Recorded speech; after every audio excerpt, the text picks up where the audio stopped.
It's a pleasure to have this 21st civil dialogue, which we are doing together with the Arena stage. Our purpose has been for the last 4 years to show that we can have people from very different backgrounds. We had Trump supporters and opponents, Republicans and Democrats, liberals, conservatives, very far left, not so far left, having a civil dialogues. We don't claim that in an hour and a half we can reach consensus or closure, but we do claim that people come away from these discussions with, I think, often a greater clarification of what the issues are. I should say, in full disclosure, that in one of those meetings we got close to the edge, where one of the panelists did not attack another panelist, but one of the people was questioning, and I had to interfere and save the day.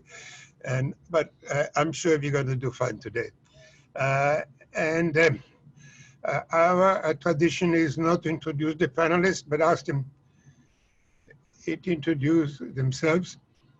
But in this context of showing our range, I would be amiss if I would not mention that it's good to have Colby with us, because he did serve in the Trump administration, and he's widely credited with having played a major role in forming the Chinese policy, at least of the DoD, if not of the White House. So it's good to have you with us. I can also say, because we both testified before Congress together, that he is not only very articulate, but very civil. So we are off a good footing. We are facing an environment where there's an increasing criticism and concern about China. You probably can see every day in the newspaper some news stories about China is bullying, China is more aggressive, more assertive. And there's a wide range of viewpoints on how troubling that is. But I should say it's not only one side. The Democrats are also increasingly concerned about China, criticism about human rights, and many other issues. Some people simply consider China a major rival. Some people talk about a new Cold War. Senator Cotton called for major increase in defense expenditures in order to face China. Now, as I see it, is our job as public intellectuals, as academics and such, to be skeptic for a moment in principle, without prejudging the particular case. Because there are always in every society factors that push the society to find an enemy, to find a rival. Psychologically, it's very attractive, it's very common to put all the positive adjectives on us and all the negative adjectives on the other. Many communities do that, racial, ethnic, and nation. So we need to worry about that. There are economic factors. There are, I think nobody's hiding the fact that there are some major corporations who have an interest in large investment. I don't think they want war, but they want to invest in large defense expenditures. And finally, historically, politically, it's been very attractive to wave the flag and marshal the troops. And so we need to examine the question. We may well conclude after examining the question that there indeed is a reason for concern, but I think our starting point should be skeptical. And so we should say, for instance, a lot been made recently about China's move, but let's compare them, let's say, to Turkey, which invaded Syria and killed 100, if not thousands, of Kurds. I'm talking about recent event, I'm not talking about kind of historical precedents. Drove millions of Kurds out of their villages, settled those with his own people, by the way, and also bombed the Kurds in Iraq. If China would have done the same thing in Cambodia and Laos, I think we'd been in World War III. And about human rights, we criticize China, be sure that we must. Indeed, there's a lot to criticize. But Vietnam, our close allies' policies are not that more benign. And in Saudi Arabia, they behead more people each year than in all the ISIS together. So there are many reasons for us to take a back seat. So all I'm going to do now, and the panel doing before we started, told they're going to indulge me and allow me to do that, is raise 3 questions for discussion. And so my first question concerns the question, how did we get into this pandemic? And so we have a range of views going from one end of the spectrum, where people saying this is simply a tragic event which happened. It jumped from animals to human beings. It spread from there to other human beings, and there was no malicious intent of any kind. China originally, I think nobody disagreed, tried to suppress that development, and it was very hard on the whistleblowers who called attention to it. But by the way, they've been doing this for 5,000 years, jumping on bad news which are locally. It doesn't make it better, but it's not a new development. People wonder if that happened in a lab in which they were studying the virus or studying cures for it, but somehow jumped from there to an employee who took it out and spread from there. But again, no malicious intent. And then other people argue that they were developing a biological weapon which was deliberately used to undermine the economy, maybe even the next election. And in addition is the concern about once China was aware of the magnitude, why did not warn us? And again, on the other side of the argument, people say, well, even after they warned us, we paid no attention. And after all, it wasn't all the headlines, so why did you need an email? So my question to the panel, first question is, what happened? How serious is it? What do we learn from it? And maybe for the first round, we just go alphabetically and start with your bridge. Okay. Well, thank you very much, Amitai. It is wonderful to be on this panel, and especially to be with you. And thank you for your kind words. You're such a distinguished scholar, and you model the civic virtues yourself. As even though we've had different views over the years, I've always enjoyed and learned so much from you. And I really commend this effort and the arena stage effort in this, because obviously in this time, having this kind of civil dialogue is not a given. And it seems to me it's almost the core of our society, if not our sort of civilization, that we are able to have this kind of reasoned dialogue, even where we disagree, precisely in order to come to a better place. So I'm not sure we're going to all come to consensus, as you say, today, but I think the effort is really valuable, and I'm delighted to be a part of it. To your question, Amitai, I mean, I have to say, and I confess, and you know that I'm a guilty party on this, that I thought China was a problem well before the outbreak of this pandemic. So honestly, my views have not changed very much. I mean, I don't know, and I don't think anybody really knows yet exactly how it came about and kind of got out of its cage, if you will. But I think it's clear, what has clearly been demonstrated is the particularities of the Chinese state. I mean, I'm a realist, so I am primarily concerned with China because of its power. In fact, if it had a different kind of government, I would still be concerned about it, although it might ameliorate my concern. But I think the pandemic shows the kind of the nature of the party state and how it behaves, particularly its dissimulation, its shaping and control of information, its punishment of dissenters. And I think the other thing it shows beyond that is just how, a couple things it shows to me is, one, that China's behavior really has the most intimate consequences for not only Americans, but people around the world. I think before, the kind of great power competition moniker had a sort of abstract quality. And I think this has demonstrated, how important it is, how China behaves. And also, I think on a broader level, and I'm curious what you think about this, but it reinforces to me the centrality of the state in the international environment. I think we've seen people go back to the state, and only the state has that power and has demonstrated that power to regulate the environment. And that's not necessarily a good thing, but I think it's a reality that we need to grapple with. And I think finally, you asked to say one thing about ourselves. I guess I'll say I grew up in Asia, including some time in what is now China, Hong Kong.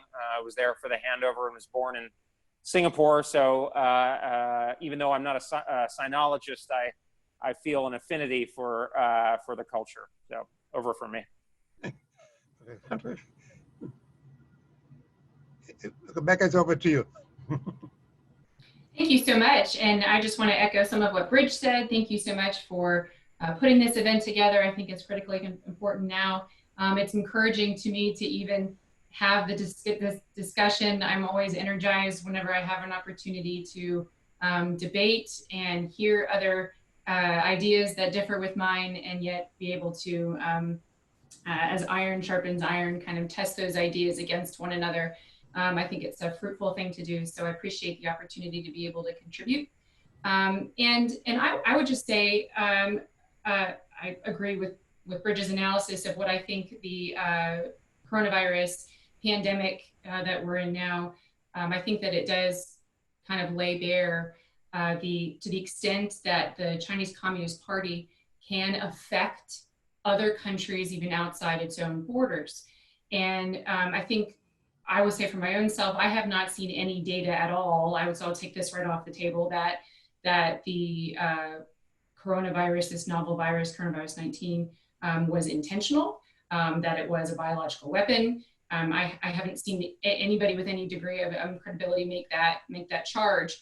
What I do think we know is that the Chinese Communist Party's behavior in the early stages of the pandemic demonstrates a very serious negligence and irresponsibility to its neighbors, to its people, and alerting international organizations about what was going on, hiding the information, arresting scientists who were trying to sound the alarm, obfuscating the origins into this day, not even giving live samples of the virus, which American diplomats continue to say that we need in order to come up with therapeutics and understand how this virus is changing. And so that's critically important. And it's not just the United States trying to get more information. Of course, our Australian allies are trying to get information about the origins of the virus. And that's because we're trying to, one, understand what happened so that we can mitigate its effects that are ongoing right now, and also to prevent this from happening again. And the fact that the Chinese government has continued to not only not provide that information, hide the information, lie about the information, implement this disinformation campaign to try to put the blame on American forces, which is completely erroneous and slanderous. All of that, and then try to punish the Australians for even trying to ask completely legitimate and innocuous questions about the origins, but try to punish them economically for it. And so we've seen what a rising China and a powerful China, the enormous effect that it can have outside of its borders, and then therefore what responsibility it has to be this great global power.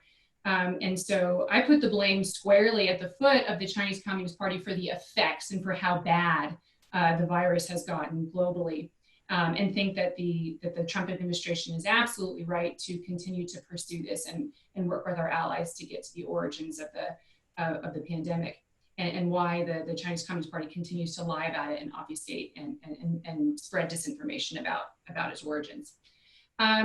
And I'll stop there with the pandemic. And I'm a senior fellow at Hudson Institute, and I am not a China expert. I actually come at this because I have spent years trying to understand how nations use their militaries and use their hard power, their militaries, and especially their nuclear weapons to coerce and to compel, and how the United States can make sure that we have a credible deterrent, so that we are deterring the worst kinds of conflict and preserving peace and trying to maximize the flourishing and the well-being of the American people and our allies. And so that's where I'm coming from. And then as we've seen, China continues to rise to become more powerful economically and militarily.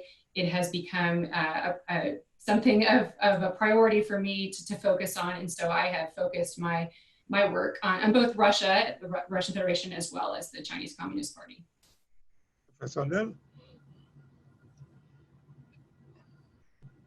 Yes, thank you very much. I guess I'll start with my brief introduction. I'm an International Security Fellow at the Belfer Center for Science International Affairs at Harvard Kennedy School, and also a PhD candidate in the MIT Security Studies program. Almost done there, and then I'll be joining the Quincy Institute for Responsible Statecraft full-time in August. And I focus on US-China relations and Chinese foreign policy. My dissertation looks at how countries interpret the international law of the sea, with a focus on issues related to freedom of navigation and South China Sea. So I'm very interested in how the US and China interact around issues related to international institutions, international order. And I actually think the pandemic is a perfect sort of illustration of the way that international institutions are not that much more than the sum of their parts oftentimes. So when major power relations are dysfunctional, those institutions don't work the way they're supposed to. And when bilateral relations between major powers are not functioning well, then that also has negative repercussions for the world. So absolutely, the way that there are some aspects of how China managed the early stages of this pandemic that emerge from its Leninist system, and the way that local officials have incentives to conceal information that reflects poorly on them, the ways that they have mechanisms for censorship sort of built in that they then were able to resort to that had negative effects. And there's actually been good Chinese scholars and researchers who've done research that shows that if some action had been taken even just a week earlier, it could have really helped stem the spread of the disease. So I think people from within China recognize that, and the Chinese government is sensitive to that. And some of their behavior during the pandemic actually stems from this acute sensitivity about their mishandling of the pandemic. And yet, I think another key part of this is that there actually were ways that China did notify the United States and notify the WHO, and there was enough information getting out early on that our intelligence communities knew about it. We could have done a lot more to prepare a lot sooner. And moreover, there were ways in which the Trump administration had dismantled a lot of the mechanisms for US-China cooperation around pandemic management and communication that had been established during the Bush administration after the SARS epidemic in 2003. And we had a lot of sort of embedded CDC officials in Chinese health ministries, and many of those the Trump administration pulled back. And so we had less situational awareness of what was happening early in the pandemic. And maybe perhaps this sort of also imposed less of a pressure for accountability on the part of the Chinese government. And so there's a lot of ways in which China might have mishandled this, but ultimately China is a reality. China's government is a reality, and we have to work with that reality in the most effective way possible to protect U.S. interests and global health. And I think that treating China as an enemy is not the most effective way to do that. And on the contrary, we have to make sure we're working through international institutions like WHO and through bilateral mechanisms to ensure that we can get the best possible results for our country and the world. And I think that a lot of the ways that China has obfuscated as the pandemic has unfolded are driven by the fact that they feel that U.S. officials are clearly sending the signal that they've already made up their mind about who's to blame for the pandemic, and they've hinted that it came out of labs, or gone beyond hinting that. Last week President Trump gave an interview where he made that accusation explicit, and these kinds of accusations make it that much less likely that China will ever participate in any kind of fulsome investigation. I mean, of course, the scientific investigation into where this came from will go on, and yes, there is uncertainty about exactly where that animal to human transition point happened, and I'm confident that will continue to proceed. But when it comes to looking at lessons learned, how the Chinese government could have handled this better, and how other governments and institutions could have handled this better, the only way we're going to actually make progress and reforms in the future is if that process involves the Chinese government.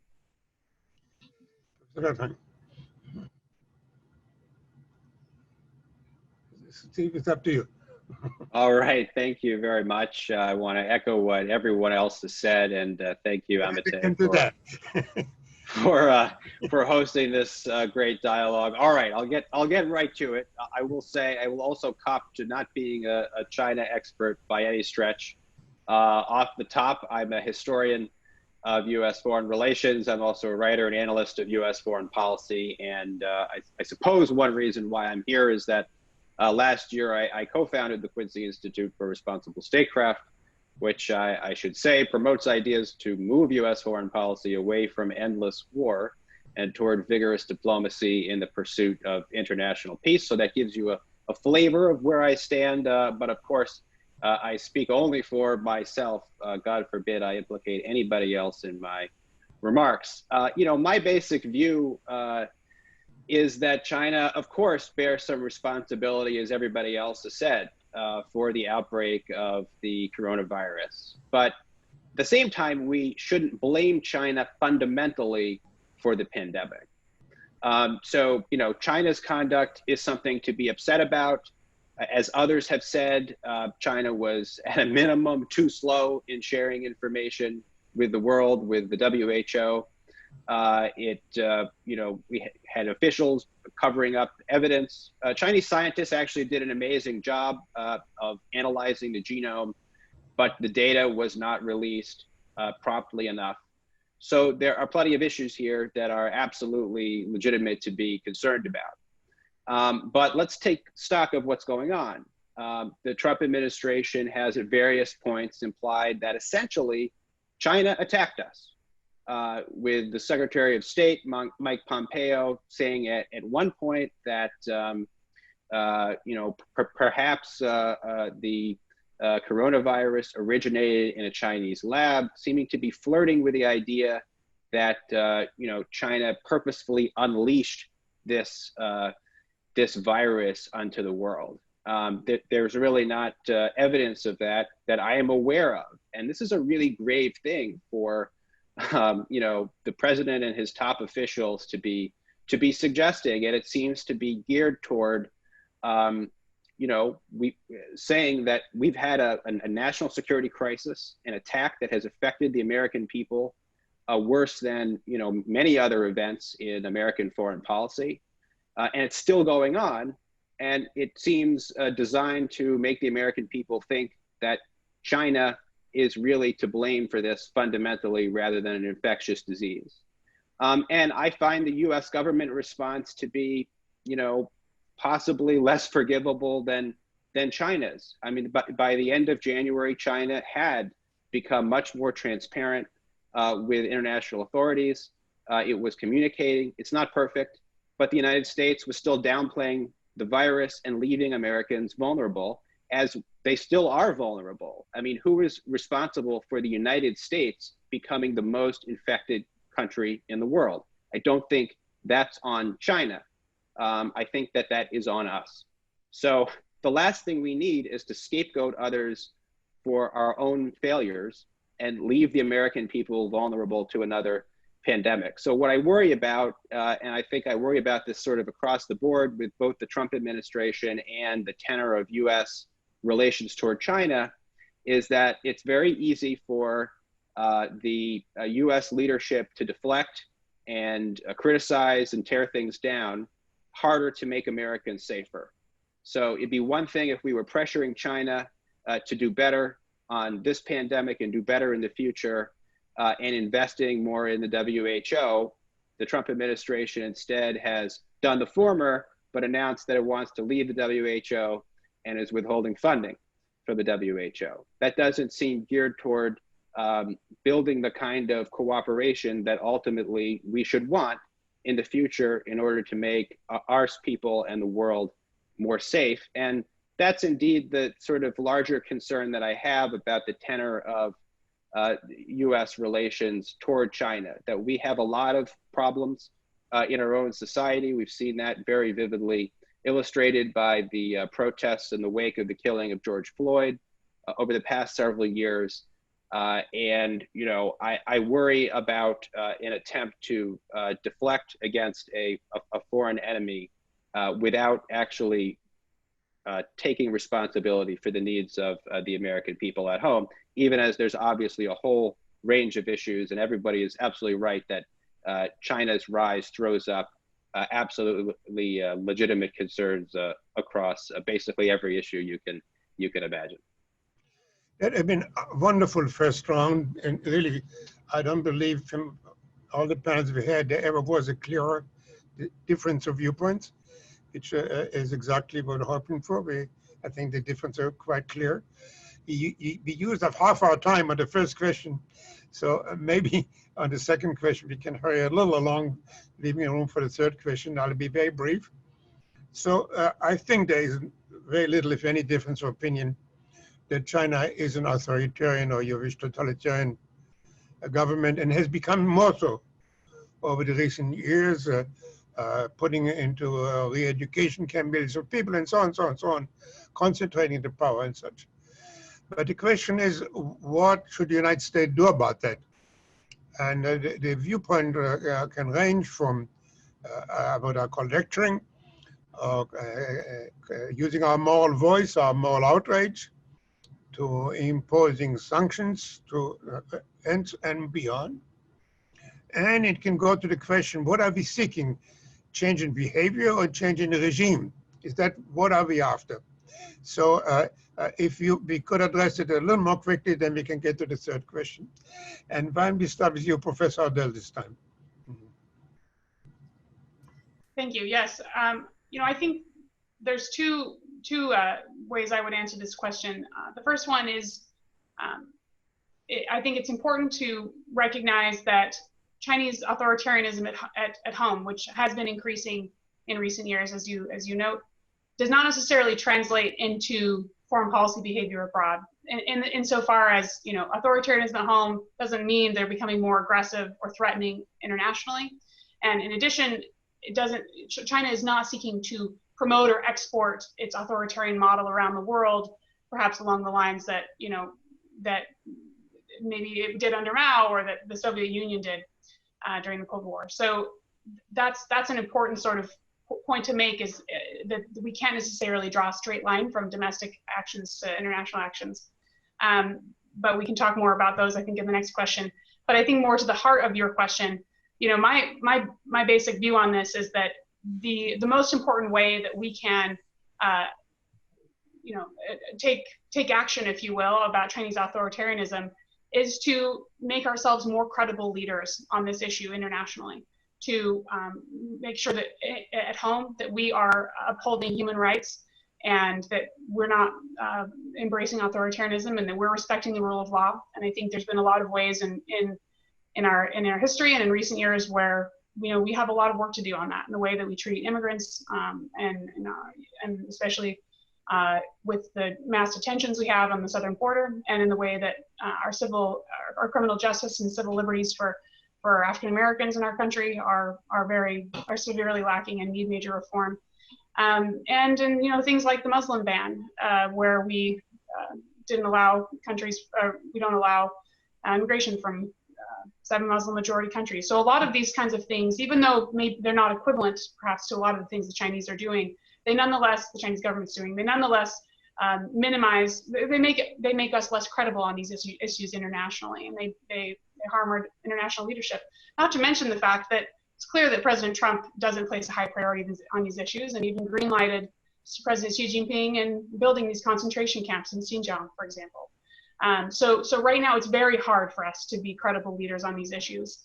Not to mention the fact that when our democratic allies, some of our democratic allies like India under Modi, or the Philippines under Duterte, engage in human rights abuses, we don't do nearly enough to address those issues. We have bankrolled the war in Yemen, which is resulting in massive human rights abuses. So again, this isn't about drawing equivalences necessarily. This is about emphasizing the ways in which we want to be effective in addressing authoritarianism and human rights in China, then we have to exercise better leadership internationally.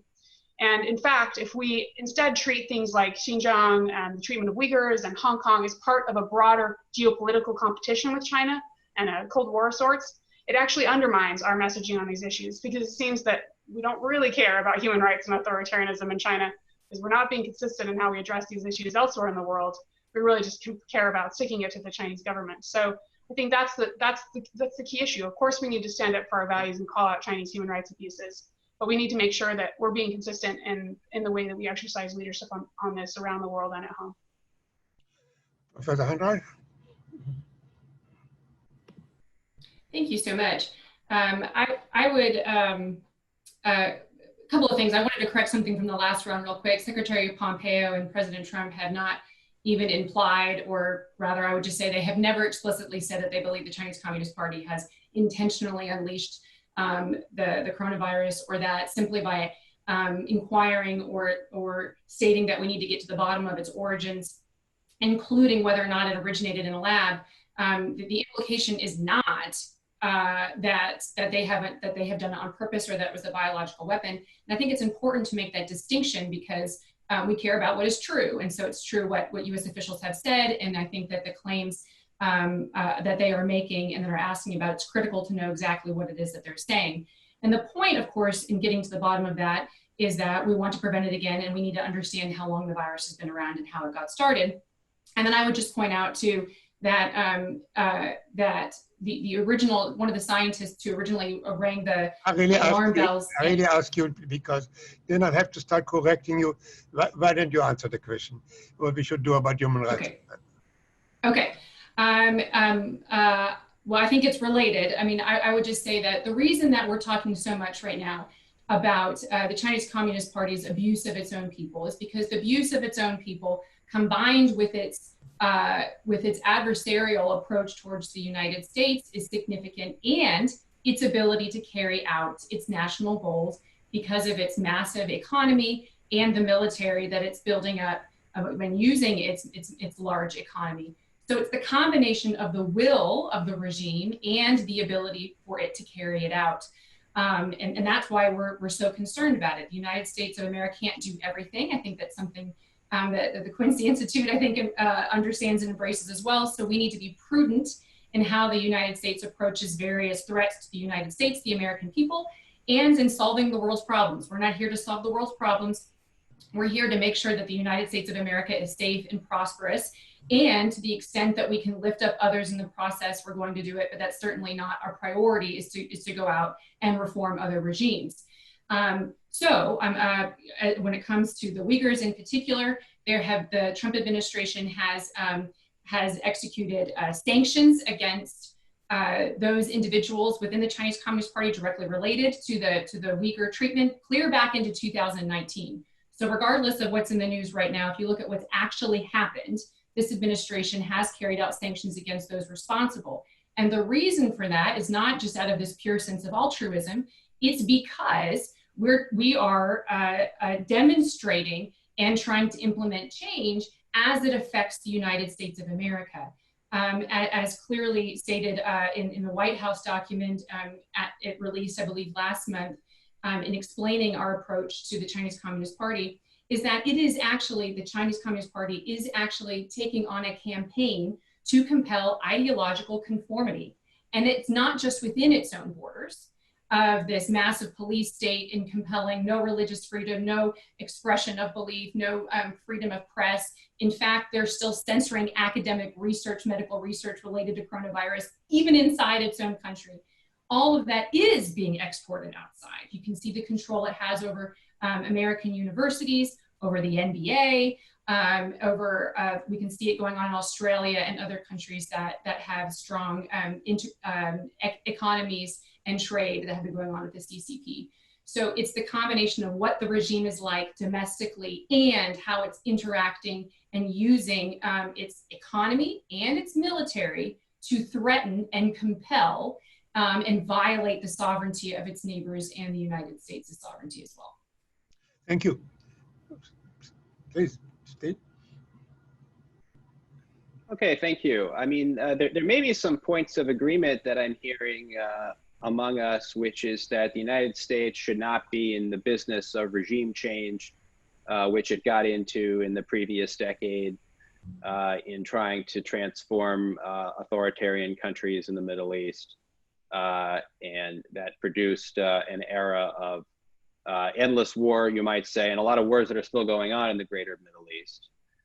One of the unfortunate knock-on effects of those foreign policy decisions is that reportedly the Chinese government used US tactics in the war on terror as something of a model for its atrocious repression of Uyghurs in Xinjiang province.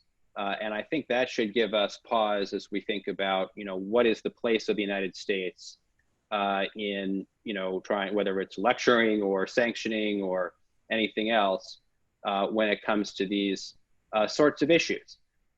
So, I nevertheless think, despite all the blood on the hands of the United States, that we should be condemning the repression that China has practiced. We have reports that recently that President Trump actually encouraged President Xi to go ahead with this. So that does not help our messaging. I don't know whether that is in fact has happened, obviously, but it does give a sense of, I think, where U.S. policy is, given the way in which the United States has been, first of all, killing a lot of people in the greater Middle East, many of whom are Muslim for some time, continues to do that, and has been quite Islamophobic in, for example, pursuing the so-called Muslim ban that President Trump campaigned on. This doesn't really speak well to our ability to be credible, to rally support internationally, and to pressure China. So, I think sanctions could be a useful tool, nevertheless, but we should start by not committing the sins of commission ourselves, so that we can actually face these issues with a great deal more credibility. And we should also seek to modify China's behavior and be very clear in rejecting regime change as any kind of a goal or policy that the United States government wants to pursue. That would be, I think, the bare minimum in terms of learning our lessons from our mistakes over the past several decades. Rich? Great. Well, thanks. I'll be brief. I think your question was, what should we do on human rights, but also what is it that we want from China in the end? Well, Walter McDougall famously titled his book, Promised Land, Is Your Idea of America Promised Land or Crusader State? Well, I have the Promised Land idea, not the Crusader State. So our foreign policy should be fundamentally oriented towards a kind of enlightened self-interest and not towards correcting all of the world's wrongs for a variety of reasons we can discuss. And I do think there seems to be some agreement on, at least in part, on that issue. So I would say, what we're really trying to do is shape China's behavior.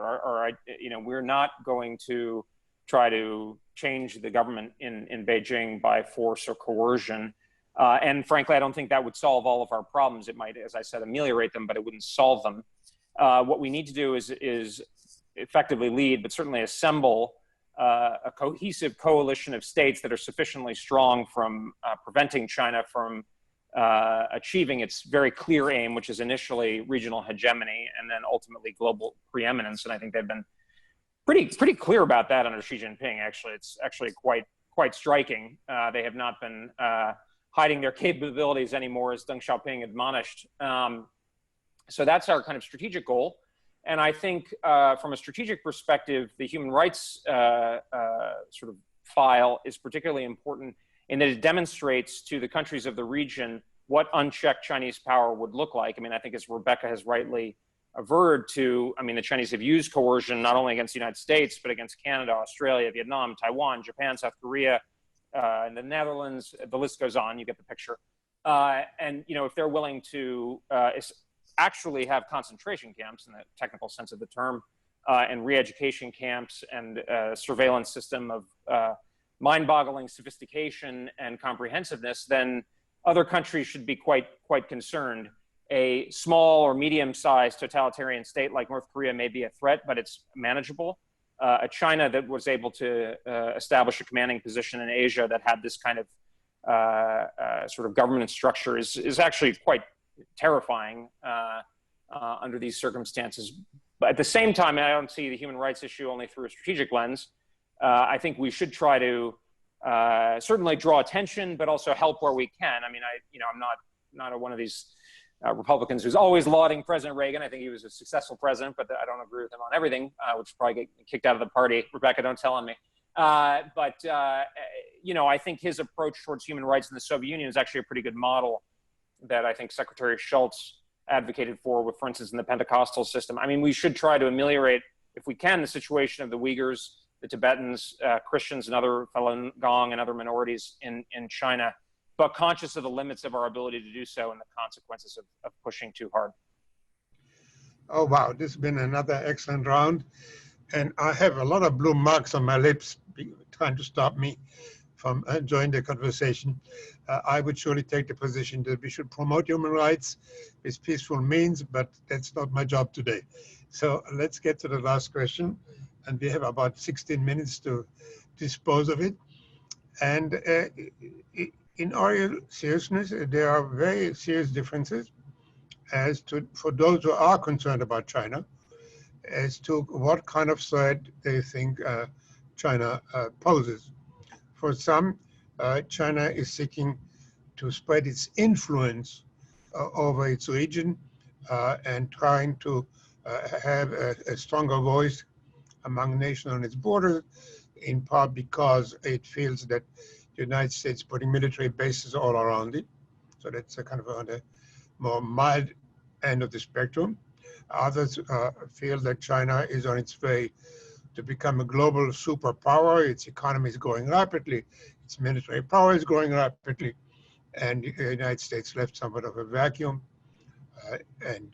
We saw the head of China going to Davos and talking about how he's arranged for free trade and so on and so on.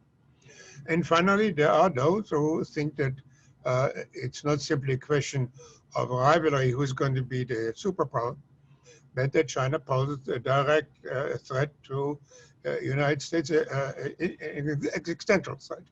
So, Ryan, we start with you, Professor Dr. Weinreich, and we'll take it from there. Rebecca, would you please?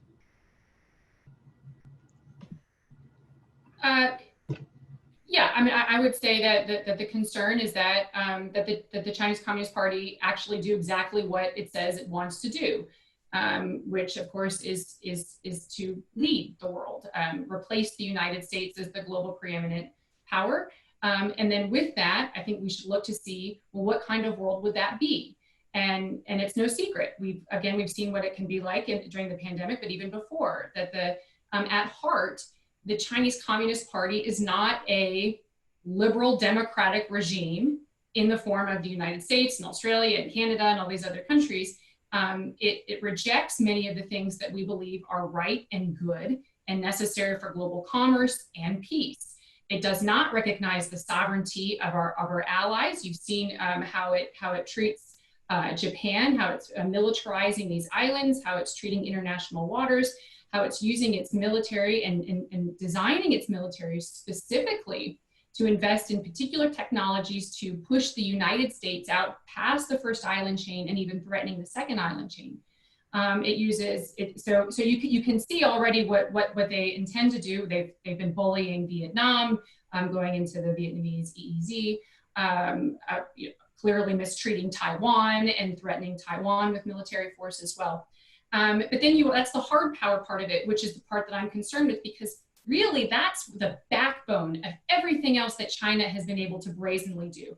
It's why the CCP has felt like it can take these two innocent Canadian men and as they're really being used as political pawns, and Michael Kovrig and Michael Spavor from Canada, and is erroneously, unjustly imprisoning them and using them as political pawns in this geopolitical kind of game of chess with the United States. It's really about us. And so and they need to be returned to Canada and their families. And they're feeling like they can do this, and they can be so bold and provocative. What they've done with Hong Kong and violating its legal obligations to recognize Hong Kong's autonomy, because they've gotten so economically strong and militarily strong as well, that they feel so bold that they can do that.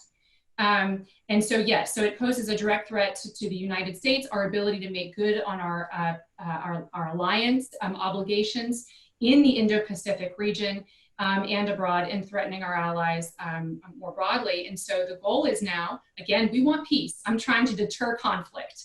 I want the United States to have peaceful commerce with our allies, and I don't want to have conflict with China. And so what we're trying to do at this point is not appease the Chinese, not to capitulate, and to actually compete now. The Chinese have been acting aggressively. Now I would like the United States to have eyes wide open, no longer let them just have a free reign of it, and compete across in this whole of government approach, which is what the Trump administration has really set I think, on a path in earnest in trying to do what the Obama administration had initially tried to say that they had begun to want to do in shifting to the Pacific, but really never got off the ground. Do me a favor, give us one more sentence. When you say compete, how do you compete with the rising military force? That's a great question. I would say that we have to design and invest in particular military capabilities and military strategies so that we are not so at a disadvantage technologically, especially in the Indo-Pacific, that our vulnerabilities actually tempt provocations and acts of aggression on the part of the Chinese Communist Party because they don't believe that the United States would be able to promptly execute a retaliatory response that would make sense. So I strongly embrace what Indo-PACOM is trying to do in Admiral Davidson, which is to build a deterrence to deter provocations in the Indo-Pacific by having this passive deterrence, which would make the cost of an act of aggression against the United States or our critical interests in that region not worth the cost of the CCP. And so that's what I mean to compete, to turn our focus and our prioritization to building up where I believe those deterrent gaps exist. Dr. Odell, do we have critical interests in the Western Pacific? Is that back to me again? No, I'm asking Dr. Odell this time. Okay. Thank you. So I definitely think we have important interests in the Indo-Pacific, in East Asia. And, I think that we have to be careful, though, in thinking about what those interests are in concrete terms. And I think the way I would tie this into the broader question of, is China a threat? What type of a threat is it? Is that I do not believe that China poses a major military threat to the United States. And even to our treaty allies, I don't think it poses a significant threat, or at least not a surmountable one, with a much lighter military footprint than we currently have. And I think this ties into the fact that China's basic, its sort of grand strategy, yes, is to increase its global standing, its global influence, its participation in international institutions, but they're not at all trying to develop the sort of global military primacy that the United States has, and that's clear from sort of looking at their force posture and the fact that they have one base abroad and we have 800. And they just don't have that same sort of goal set towards the world. And so I just think, if you look at Chinese strategy statements, there's actually no evidence for the claim that they are seeking sort of global preeminence or seeking to supplant the United States as the sort of global leader. Even though, yes, of course, they want higher global status. Now in the region, certainly their capabilities are designed to expand their sort of defensive perimeter and their ability to engage in active defense. But this is primarily oriented toward the Taiwan issue, which they perceive, rightly or wrongly, as an unresolved civil war. And they perceive some of these disputes over maritime jurisdiction in near seas and over these sort of small rocks and islands to be part of that, sort of this sort of unresolved disputes that have been hanging over from the past several decades. And so that's basically what their military strength is oriented towards. Their military buildup is those conflicts and a defensive orientation. It's not about projecting power against Japan or the Philippines. And this is outside of those contexts. And really the challenge that China poses is more, first of all, how are we going to adjust to this changing reality in the world, one in which we can no longer credibly sustain a US military primacy up to China's coast, especially not without incurring ongoing significant costs at a time when our economy is already dealing with a heavy debt burden, especially in the wake of the pandemic. And when we need to rethink how we can more effectively reinvest a lot of that money we're spending on the military. And I think that instead the challenge is to think about how we can more effectively engage in deterrence with a lighter force posture in the region. And there's been a lot of good thinking about this, ways to engage in defensive defense.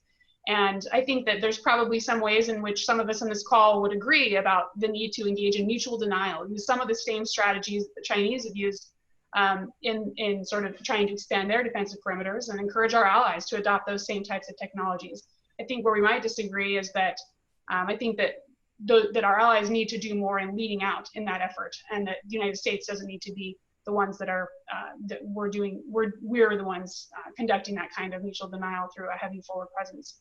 And then, I think a significant related challenge here is that we have to do more to manage the risks of escalation that could in fact pose threats to US critical interests. So in other words, we're engaged in a security dilemma right now, where when China, as China is building up its military for these reasons I described earlier, for sort of more defensive, near seas oriented reasons, and then we respond with concomitant military responses and buildups, that leads to an arms race that also could risk escalation from an incident or sort of third-party conflict that could in fact directly harm US critical interests if we were to get into a war with China. So I think this is our real challenge, is to manage that competition through confidence building measures, crisis management measures, and through sort of arms control discussions, or at least implicit quid pro quo types limitations on our military presence in the region. And then realize that the broader challenges China poses are economic and ideological in nature, and that leaning forward so heavily on the military front actually impedes our ability to effectively compete economically. Because what we need to do is take all of those resources that we would be putting into an arms race with China and invest them in our domestic industrial base, in our infrastructure, and in economic investments around the world in ways that can give other countries outside options to resist Chinese economic coercion when that does arise, and that can also enable us to increase some of our independence, and also increase the well-being of our people at home. And that is the way to sort of establish the model that provides a sort of better alternative to some of the ways that the Chinese government is perhaps using its growing influence for ill. So, and at the same time, of course, there's so many opportunities and to cooperate with China around shared interests. And so while we need to think about all these ways to manage the risks and to compete effectively, we also have to be thinking more about what we have to do to tackle climate change, to tackle pandemic management, shared challenges that we have strong mutual interest in addressing. So, Bridge, what kind of threat and what kind of response? Well, the first thing, thanks, Amitai. The first thing I'd say is that the Western Pacific in particular, but Asia in general, is absolutely of critical importance to the United States, and not for any sentimental reasons, but it's currently, Asia, I think, is currently around 40% and probably heading towards 50% of global GDP. So, if some country is able to establish a commanding position there and sort of set the terms, that will eventually come home to roost for us and everybody else. This is an important point that I drive home for the Europeans as well when I speak to them. So, and, part of the problem, there's a different view. Jake Sullivan and Hal Brands had a piece in Foreign Policy recently arguing that, it's primarily a global threat. I think it's a regional threat first, and then a global threat. Or challenge, because China has an incentive to establish its hegemony over its region first, but that would have global consequences, essentially be determinative probably.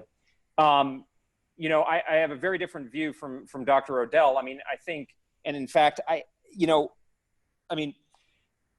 I think it's hard to sustain that position, to be candid. I want to be constructive. I mean, I think the Chinese, there is an arms race going on, but only one side has really been running it in the last 25 years, and it's been the PRC. Now, that's not to say the United States hasn't spent a lot of money on military affairs, but I think as Stephen Wertheim has pointed out very eloquently many times, we've completely wasted it, much of it on a boneheaded war in Iraq, frankly, and a lot of military adventures in the Middle East that have probably been, if anything, counterproductive and certainly not productive.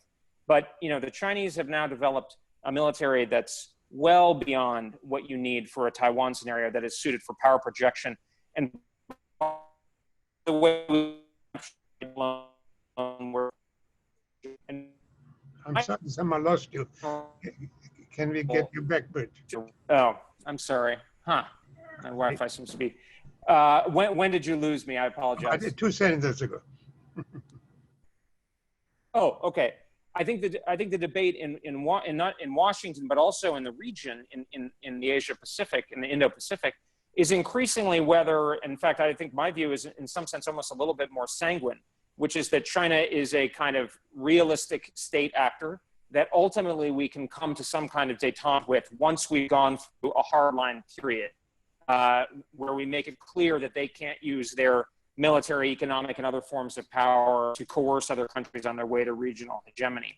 I think there's a very compelling other camp, which is found both on the Democratic and the Republican side, which is in a sense that we are in an ideological struggle. I hope that we do not have to be in that kind of situation, but I mean, I think the people who watch the CCP and the PRC most closely, you know, and I was going back and forth with some people on Twitter about this recently, indicate if you listen to Xi Jinping, he takes Marxist-Leninism very seriously and the role of the party very seriously. And that's part of the reason for his purge and so forth. And that suggests that we are in a more titanic struggle. My hope is that if we demonstrate to them rationally that they don't have a plausible path to use their power to get to that regional hegemony, they will, if not mellow, they will kind of stay within their reasonable confines. But I mean, I think if you look at their, you know, I mean, Taylor Fravel is one of the leading scholars on China in the world. You know, 10 years ago wrote his book on China settling its border disputes. Well, China's now has, I mean, they literally killed a bunch of Indian soldiers for the first time since the 1960s. They're in border disputes with Vietnam, Philippines, Japan, of course, Taiwan, Indonesia, Malaysia, the list goes on. So, I mean, you know, from a structural point of view, they're feeling their oats. They're led by Xi Jinping, who, you know, I think leaders matter, and he has accelerated that tendency. But I think, you know, the situation where I differ certainly with Dr. Odell is we have an urgent situation if we don't get it right in Asia, even to get to the standard of denial that she's rightly talking about. That's going to be extraordinarily stressing because of the advantages of geography and the fact that China in purchasing parity terms is already larger than we are as an economy. So we have a really urgent situation that's I don't think is really best characterized as a security dilemma. Thanks. Okay, one more minute. But if you can click on something, now we see you again. Okay, Professor Wertheim, last words. All right, I'll try to be quick, even though a great many issues have been put onto the table, and rightly so. You know, look, I will try to be a little bit modest here and judge by what I've seen from Chinese conduct as opposed to, you know, goals they might have in the future, different interpretations of statements that have come out. Some things that China isn't doing. China isn't using its military to conquer other countries. It isn't intervening with force to replace regimes around the world.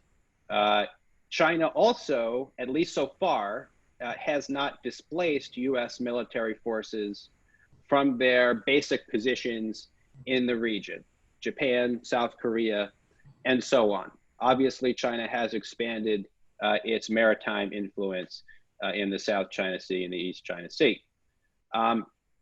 Fundamentally, you know, I know the question today is China an enemy or what? I would say it's not an enemy. I would say that clearly, at least not right now. More than a threat, I think China poses challenges for the United States and its allies and partners to meet. We're definitely going to have competition in the relationship, but we should seek to keep that competition managed, in my view. Because if we look at what it seems like China's core goals are, certainly the regime wants to maintain its hold on power, and the way that it does that and legitimates its power is to provide economic growth, which is slowing. So that's a fundamental issue, and that explains a good part of the Belt and Road Initiative.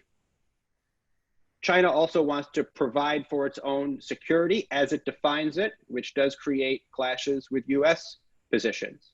It clearly has built up its military, though roughly in proportion to the extent of Chinese economic growth over the past few decades. That is, I think, a significant marker. It is much more capable now of defending the mainland against invasion. It's expanding in the South China Seas, and is much more capable of attacking Taiwan than it used to be. Of course, it views Taiwan in a particular way as part of an unresolved civil war. It's not the way it views other countries in the region.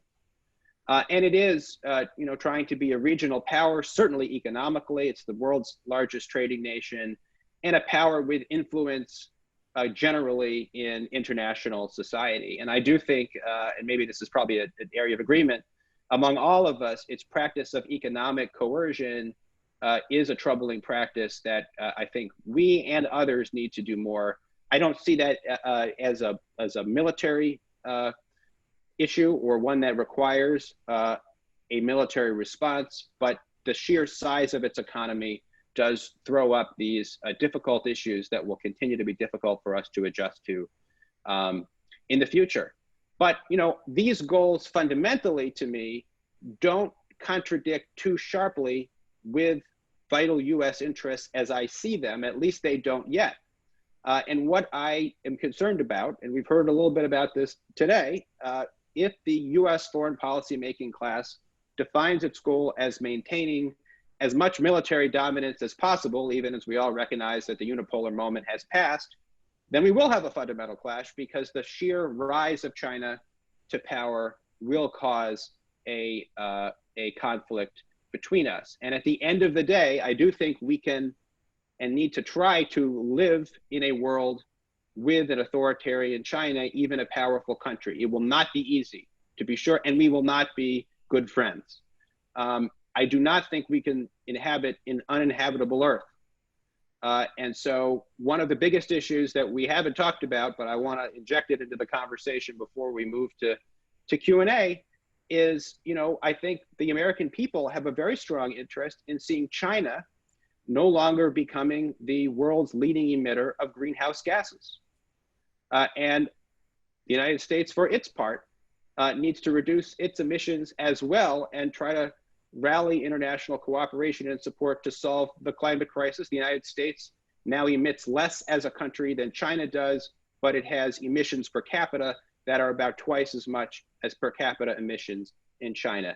Fundamentally, this is at the minimum a strike against an intense security cooperation that seems to be where the US and China are headed today. And I think that's unfortunate. And I do think what we should be looking at is trying in a responsible way to actually retract the US military role in the region, while allowing allies like Japan and South Korea to step up and provide for their own defense. I think ultimately that is going to be in the interest of a stable region and will help the American people both combat urgent planetary and transnational threats and make better domestic investments at home to keep them safe where they live and work, because we're certainly not very safe right now in the middle of a pandemic. Well, thank you. I understand that we have a colleague all the way from Berlin to join the conversation. So by the magic of Zoom, would you bring our colleague on, please?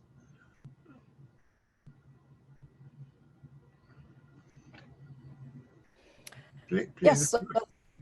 You're welcome. Thank you very much for this opportunity, Professor Etzioni. Yeah, it's a privilege. It's also very inspiring, very important think tanker to listen to all of you. Thank you very much. I work at the European think tank here in Berlin, the Mercator Institute of China Studies, heading research on domestic China, basically.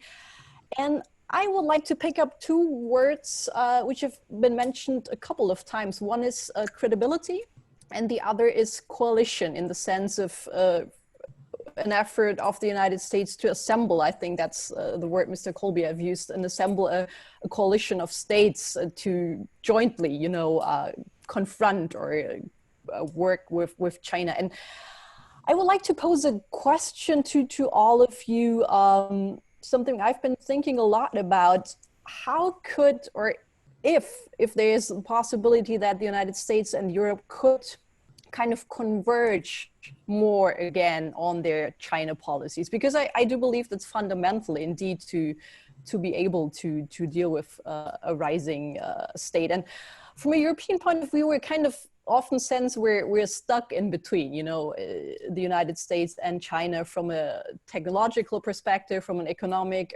perspective. But I want to raise 2 points specifically. On the one hand, we sense that the US is the only power who has the willingness and the mechanisms also to really limit or restrict China's influence. Or you have the Hong Kong Relations Act, you have the Magnitsky Act, mechanisms that we lack in Europe. And we sense that's the weakness we have.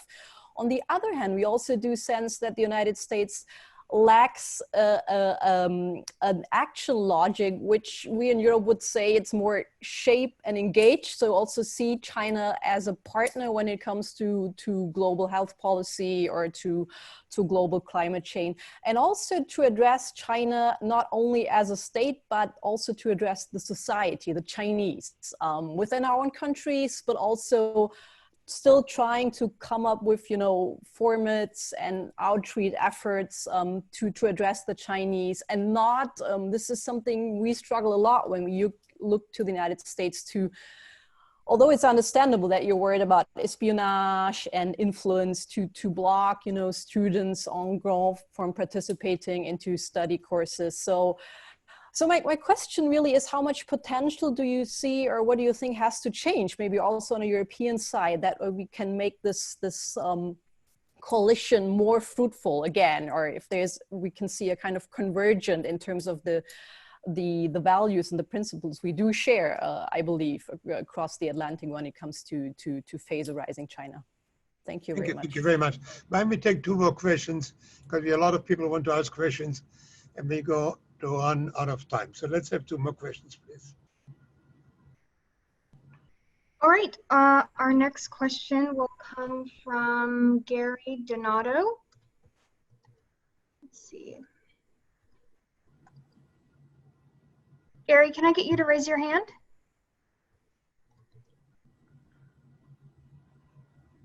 All right, going on to the next question, James Stephen. He'll be joining us shortly.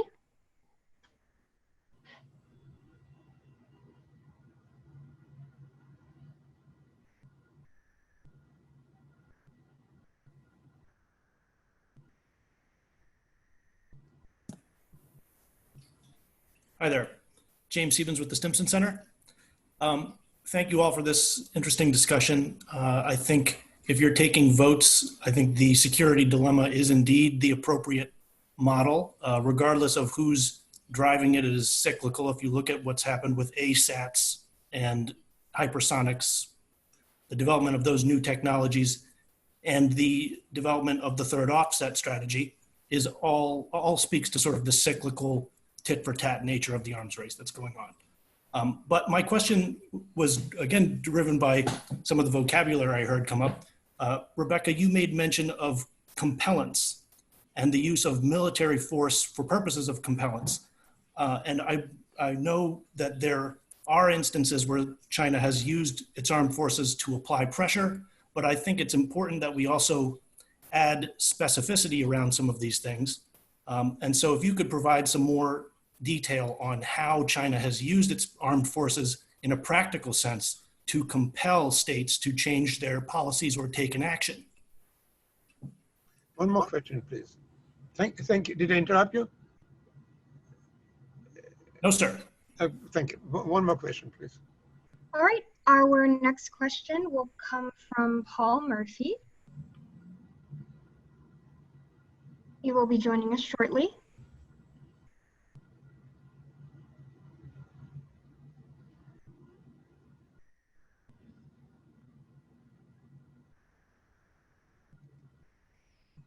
Oh, this Zoom drives me crazy.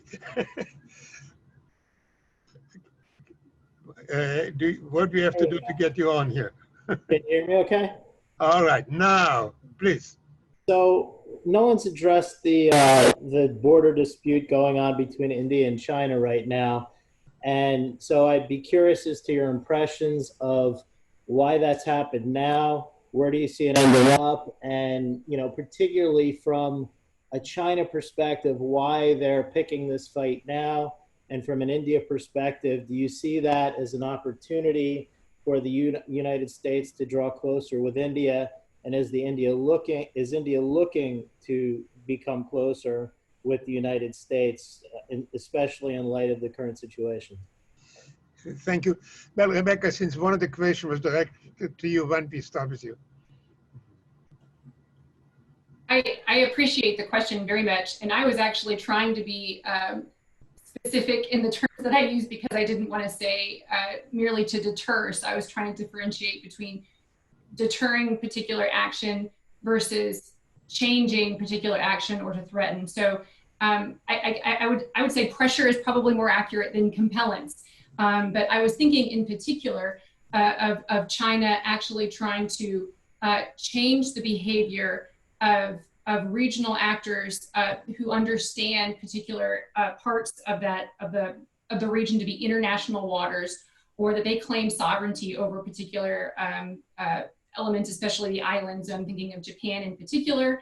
But you see that China continues to encroach upon Vietnam's EEZ. You see China continuing to threaten or pressure Taiwan and Taiwan's behavior by using its military and encroaching upon Taiwan in that way. Obviously, you see China right now engaged in a military conflict in India, or with the border there against India.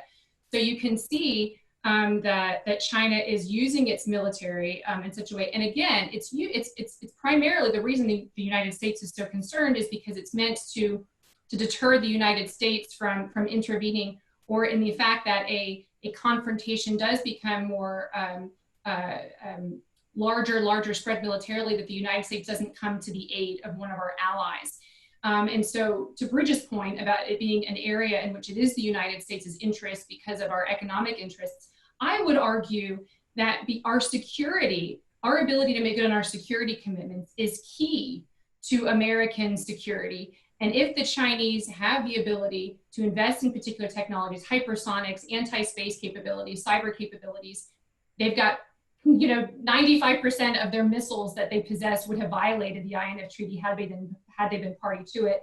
The United States doesn't have the equivalent or the commensurate, the equivalent of the missiles in the region to be able to hold at risk what China values most, to be able to actually have a deterrent capability there as well. That actually has the ability to change the behavior of different partners and allies in the region.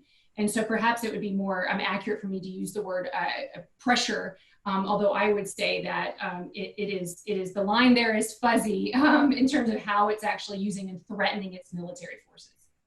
The rest of the panelists, please join, but the briefer you are, the more questions we'll be able to answer. So anybody wants to answer any of the other questions, please come in. I'll jump in on the issue of the India-China border conflict, as well as some of the things that Rebeccah was just speaking to in the maritime disputes. Just concisely, I think that we should always keep in mind what U.S. interests are actually at stake in these conflicts. These are longstanding disputes that China has had with these countries going back decades. And China, as its power grows, is increasingly able to exercise coercion in some of these disputes. However, there is almost always an action-reaction dynamic where other countries in the region sort of take some sort of provocative unilateral escalation. Maybe they start drilling in an area that's contested, or maybe they plant a flag on some island, or in this case, India started trying to develop the infrastructure and the road leading up to the line of actual control so that they could more rapidly deploy forces there. Now, of course, there's always a background context to that. In this case, India felt like its infrastructure was lacking relative to the Chinese, and so they wanted to sort of mitigate that disparity. So, and there's almost always a sort of action-reaction dynamic, as there always is in these kinds of disputes. And at the same time, for the most part, the long history of these disputes shows that these countries are sensitive to the risks of escalation. So sometimes they will escalate, but they don't want this to become a broader war. And I think that if the United States gets involved, it's more likely that we get that kind of escalation, because oftentimes, for example, in these maritime disputes, it sends a signal to these countries that they can be emboldened to take action because the United States will be there to backstop. When actually we don't take a position on the sovereignty of any of these islands or where that border or line should be drawn. We don't have skin in that game. Certainly, we want peaceful resolution of these disputes, but the getting involved in them doesn't actually contribute to that. It's better if we stay out of them as more neutral brokers. And when it comes to these waters, China has actually never interfered with freedom of navigation as I think the typical American mind thinks of it. They've never interfered with commercial shipping through the region. What they've interfered with is, or what they've objected to, is US military operations, especially right near these disputed islands where we're trying to send signals, or when we're doing reconnaissance, especially near sensitive naval bases where they berth their nuclear submarines. So these are political security issues. They're not threatening the international order. They don't object just to military transit through the region or to a lot of military activities aside from these sensitive things. And they certainly don't interfere with commercial shipping, which they need free commercial shipping more than anyone. So I think that our actual interests in the region are not, and they also object when countries engage in resource extraction, fishing, or oil extraction in areas that they claim. So that's the nature of the dispute. It's not ones that directly involve US interests, and it's better if we don't exacerbate those disputes by getting too heavily involved. Rich, I guess you have a different answer to those questions. Yeah, no, for sure. I mean, I kind of want to step back. I didn't mean to duck out of your question, Amitai, when my Zoom went down, so apologies. But I mean, I think we need to step back, and Dr. Wertheim and Dr. Odell have both made this kind of point repeatedly about how China's sort of naturally growing and naturally growing stronger. Well, that's not an excuse. That's not something that should make us calm. I mean, if somebody grows from the age of 10 to the age of 20 and becomes a Division I lineman, that doesn't, and 250 pounds of muscle and so forth, that doesn't mean it's not somebody you can't take seriously. I mean, this is essentially a situation in which we are dealing with the first time in 150 years with a country that is going to be a larger economy than we are, which, we should be able to accept as kind of Americans. It's not critical to our identity, but it means they are exceptionally strong.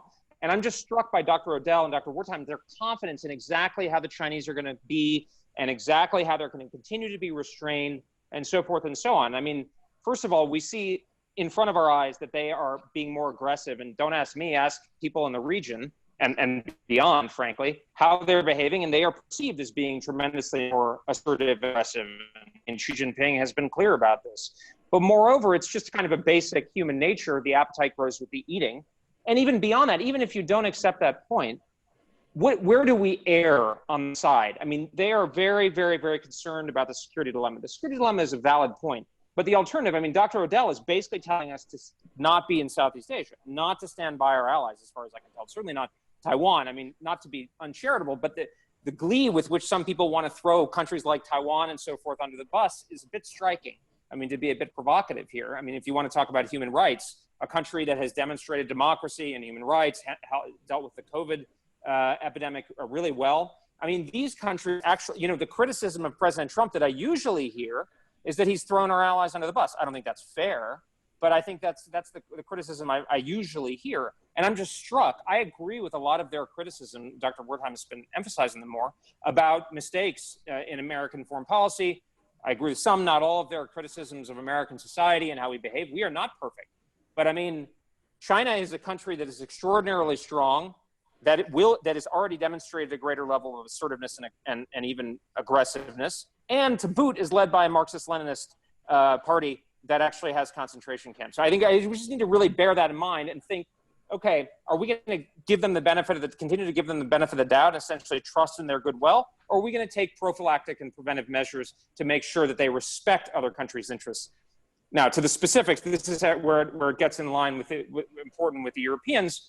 To the guest from Berlin's comment, I think this is encouraging. I think the Europeans are aligning more. And I had a piece with my colleague Wes Mitchell recently in the Wall Street Journal making this point. Wes has made it more eloquently in other places. But it is critical that we get aligned with Europe. Europe, in some sense, I think is going to be an area of competition.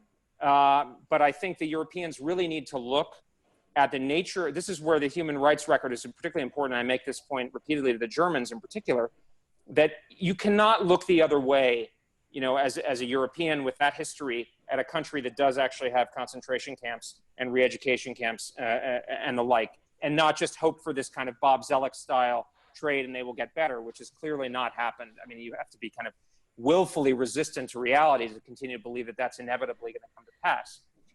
So I think we and the Europeans can come together. In fact, I tell my European friends, I think the best argument to an American for firmer support for the European Union is China. I think de Gaulle said that Europe won't be unified by the Europeans, it'll be unified by the Chinese. Well, I mean, the most compelling argument to an American, especially a conservative American, for supporting the European Union is greater cohesion in the face of China. And just on the India point, I don't pretend to know what's on in Beijing's head. It's a little bewildering because, it's just adding more examples for people like me to use. And clearly, whatever remaining positivity towards Beijing there was in New Delhi it must be running for the hills at this point. My guess is the Chinese have kind of written the Indians off and maybe want to make a little bit of an example. I think, I've been thinking about this recently. I think the Chinese incentive is ultimately to embarrass the big players, the United States, Japan, and India. If they only go after the small fry, the Philippines, Malaysia, and so forth, they will create an effect that Russia had in 2014, which is to strengthen the U.S. hand by indicating they're deterred. So that's my surmise, might be one of the factors, but there could also be domestic factors, but I wouldn't pretend it now. Steve, I promise to call on you first in the next round. All right. But I must step in just for a moment as a Jewish refugee from Nazi Germany. I have trouble with the use of the term concentration camps. Concentration camps, people were killed. In re-education camps, they live to tell the tale.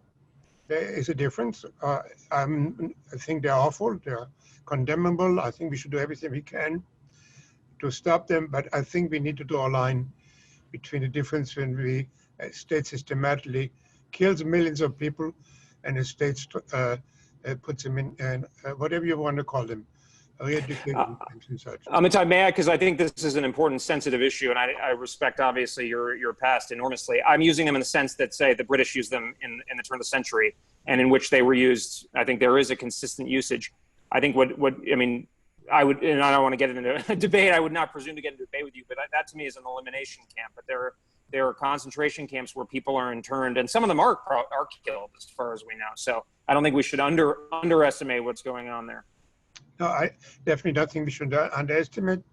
I don't think most people know about what the British did, whatever. And so I think the term in general is associated with what the Nazis did. And we need to go back, I wish we had another 3 hours at least to talk about did anybody throw anybody under the bus, but it's high time to get some more people to answer questions. I'm sorry, to ask questions and to answer questions. So let's get 3 more questions, please. Well, if the questions are willing to make them brief. Our next question is going to come from Saran. She'll join us shortly.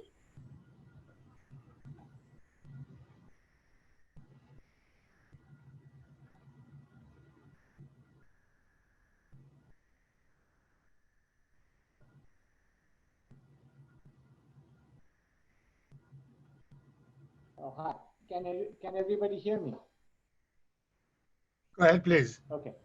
My question was, so I'm Saran Shidori. I'm at the University of Texas at Austin, but before this, I used to actually work in the Indian Ministry of Defense think tank some years back. So the discussions on India are interesting for me, and I could talk about that, but I'm not going to take up the time. And my question is really for Dr. Wertheim. I'm trying to imagine a scenario here, just construct analytically for us, if you could, a scenario of a Cold War between a US-led bloc and China. Because as we all know from many writings, that the previous Cold War will not be replicated in any such security competition that may occur. Just because we have a deep coupling, which is the biggest one, the interdependence is massive. And although decoupling can occur, my business friends assure me that a chunk of it is not probably practical to get decoupled in terms of the economies. Also, we do not have the sort of ideological competition, although Dr. Colby did mention ideological competition, but it doesn't seem that way to the countries in the region, many of the countries, not all. So it's not the same as communist parties in the 50s and 60s that were trying to change regimes, and therefore proxy wars, those countries were fertile grounds for proxy wars. We don't have that fertile sort of scenario there. So we don't have the tendency for proxy wars. We don't have, we have deep coupling, and we have an arms race, but again, it's not the same as the previous Cold War, where with 17% of the economy, the Soviet Union tried to match missile for missile and bomb for bomb. The Chinese, with a bigger economy, arguably in PPP terms, are actually playing a denial strategy and spending a lot less to deter or to deny the US dominance in a region that they define. So this is very different, but yet if nationalist forces or other drivers create a Cold War-like push to the limit, what sort of Cold War will we see? Analytically, can you help us construct that kind of a world? Thank you. Okay, we have time for one more question, please. All right. Our next question will come from Fraser Taylor.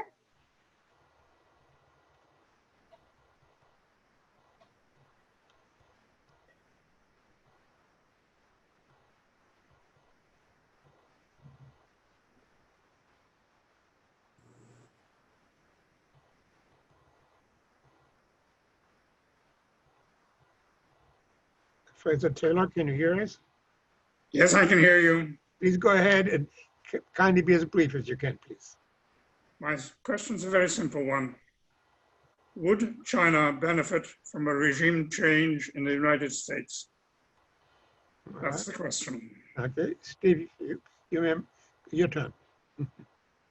Well, with respect to that question, it's none of China's business. It should also not be our business to tell China what regime they should have. So I'm not a huge fan of the question.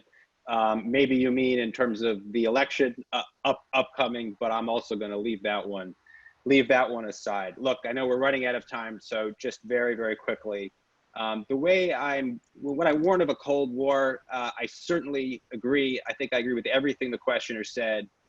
I'm not saying that the situations are analogous. In fact, because they're not analogous, I don't think the United States should take a Cold War-like approach in its relations with China. And for me, the salient feature of such an approach is a mutual denial of legitimacy in which the United States treats China like an enemy. Maybe we do some diplomacy here and there, but fundamentally, we believe that with China, no modus vivendi is possible. We really can't have ultimately mutual coexistence. That's how George Kennan defined the Cold War with the Soviet Union in 1946. And I see elements of that now and again coming into our approach toward China, not completely by any stretch. So that's the thing that I think there's a temptation for the United States to reach back for that kind of approach. And I don't think it fits our circumstances today, as the questioner said. Really quickly, just in response to the many things that Elbridge said that are worthy of a much longer response. The latest dispute with India, I think, should make us realize, hey, wait a minute, China has formidable neighbors on its borders. Just think India, Russia, think about its maritime environment, South Korea, Japan. So this idea that it's either the United States is preeminent with its military or China, I think is something we should be looking to get away from. It's not true in terms of where the world is. It's also going to make it really hard for China to be aggressive without facing counterbalancing by actors in its own region. We should actually take advantage of our formidable advantages geographically that China doesn't have. And so I would turn the question around, what makes you so confident that US military hegemony will produce better results and be stabilizing for the world more than what we've seen over the past several decades, and especially given the kind of political dysfunction that unfortunately we've seen happen at home with no end in sight. Well, we are completely run out of time, but I cannot leave it without giving chance to Bridge to very quickly answer this last challenge, and then we really have to go.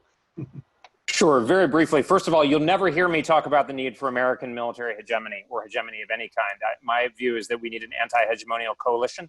And the answer to your second problem is that I'm much more skeptical about balancing in Asia than I am, for instance, certainly in the Middle East or even in Europe. And the reason is that China is enormously powerful. The scale of its economy and the scale of its military technology that's able to put to bear is just almost on its own, but certainly with plausible confederates like Cambodia, Pakistan, potentially others, is enough to salami slice its way to regional hegemony. So my point is, I think that the denial that you seek, that I think you basically take for granted, and is going to be much more stressing and more dangerous, because I want peace too. I've supported, I think, one war in my adult lifetime, which was the initial Afghanistan conflict. But I believe that the course that you guys are advocating for is much more likely to lead to conflict than to a decent peace. Thanks. So we really just showed how much more meetings we need of this kind, and a lot of questions we haven't had a chance to discuss. I would love to hear much more discussion about the military power of China. I mean, they have 1.5 aircraft carriers. We have whatever you count, 11 or 20. And so there would be a wonderful 2-hour, 6-hour discussion. How big is their military power? Is it really, they're building out very strong new kind of missiles? Wonderful subject for discussion. I love to have a discussion about the economy. We heard it's very strong indeed. It's been growing at remarkable rates for many years, at 10% or more, as we're slowing slightly now, but it's growing a lot. On the other hand, the income per capita, which some people think is the more relevant figure, is about similar to Nicaragua. So there are a lot of subjects we haven't discussed, but I think they had a very good discussion, and I very much appreciate that. We'd like you to know about the book, which we made into an open source, so everybody can read it without any charge. So at this point, if you can clap with your Zoom hands or any other way, please join me to thank the panel for a very frank, very civil, and very relevant discussion. Thank you very much, and be safe.